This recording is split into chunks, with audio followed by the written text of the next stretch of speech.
The rain was coming down hard that night, a relentless drumming on the roof of the car as we drove through the winding roads of the Ozarks. It was late, way past midnight, and the world outside was a smear of black and gray. Inside, my wife and kids were sound asleep, their soft breathing a quiet rhythm against the hum of the tires on the wet asphalt.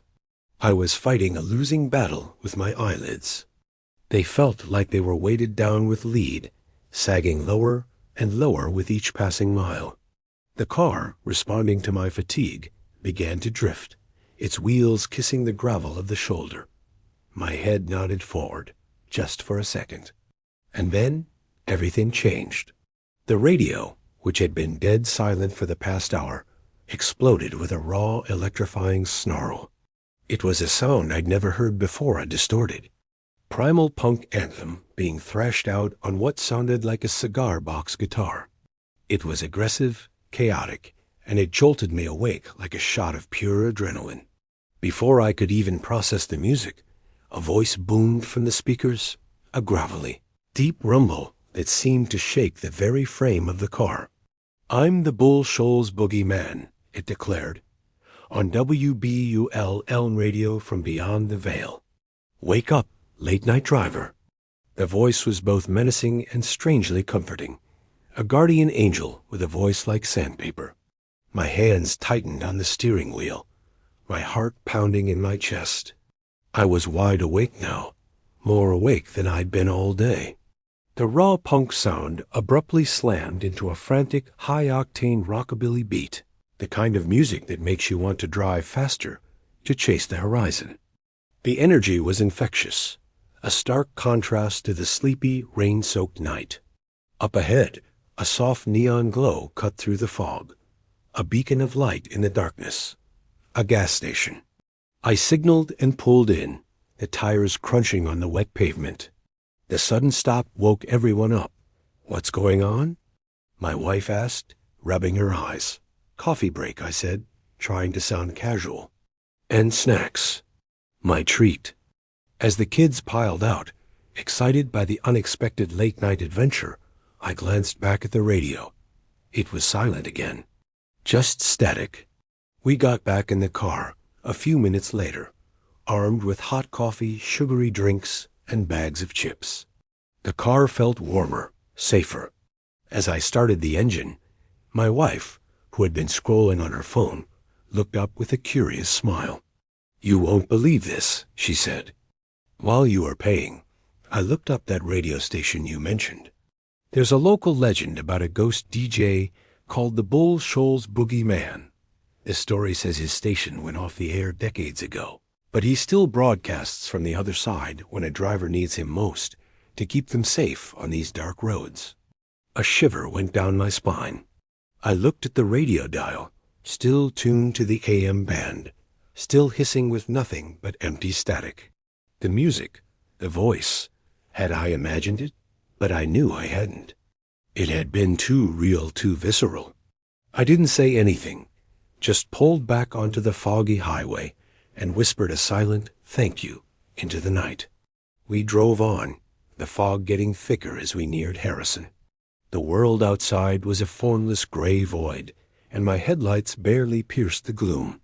Suddenly, a figure materialized in the beams, standing right in the middle of the road. It was a man, dressed in a vintage leather jacket, his silhouette sharp against the mist.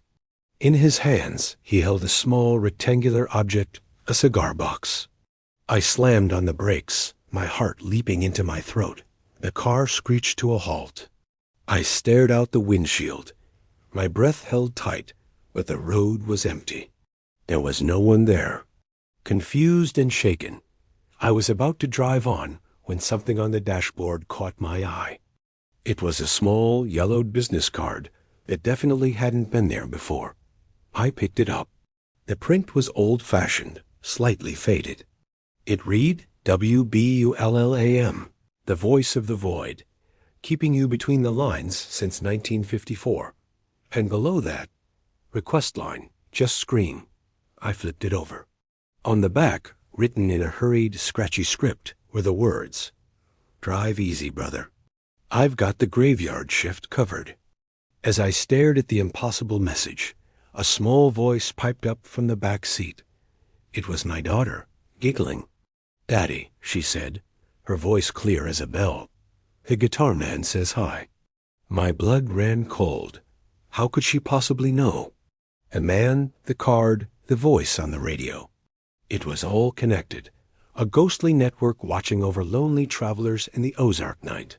The sun finally broke through the mist as we reached a scenic overlook. The sky painted in brilliant shades of orange and pink. I pulled over to stretch my legs and take in the view. An old man was already there, sitting on a low stone wall, gently strumming a weathered acoustic guitar. There was something etched into the wood of the headstock, the letters HGD. He looked up as I approached and gave me a knowing, crinkled smile. "Beautiful morning, isn't it?" he said, his voice calm and warm. I nodded, still thinking about the night's events. "You see old Boogie last night?" he asked, as if reading my mind. I must have looked shocked, because he let out a low chuckle. "Don't you worry," he said, patting the spot on the wall next to him. "He's just the messenger. Gets a little loud sometimes, but his heart's in the right place." I sat down, completely baffled. "The messenger for who?" I asked. The old man pointed his thumb up towards the sky. "The big show," he said. "The circuit. You got Zero Antarctica sending down the tunes from the stars. Then you got Boogie, broadcasting them from the veil to keep folks like you awake. And then you got me, the hillbilly guitar dude. I just stick around to keep the ground vibrations steady." He explained it all so matter-of-factly, as if he were talking about the weather. It was a cosmic symphony, a network of unseen forces keeping the world in tune. We sat in silence for a while, watching the sun climb higher over the hills. He played a soft, intricate melody on his guitar, a tune that felt both ancient and brand new. After a few minutes, I stood up, feeling a strange sense of peace. "Thank you," I said, not even sure what I was thanking him for. He just nodded and smiled. "Drive safe." I turned and walked back to my car. When I glanced back at the wall, he was gone. He had vanished, just like the man in the road. But where he had been sitting, something was glinting in the morning sun. It was a guitar pick, but not like any I'd ever seen. It seemed to be made of solidified light, glowing with a soft, cosmic energy. I picked it up. It felt warm in my hand. The Ozarks were full of secrets, and for one strange, unforgettable night, I was finally in on the song. Thanks for watching, and if you have your own mysterious road trip story, share it in the comments below. Don't forget to like and subscribe for more strange tales.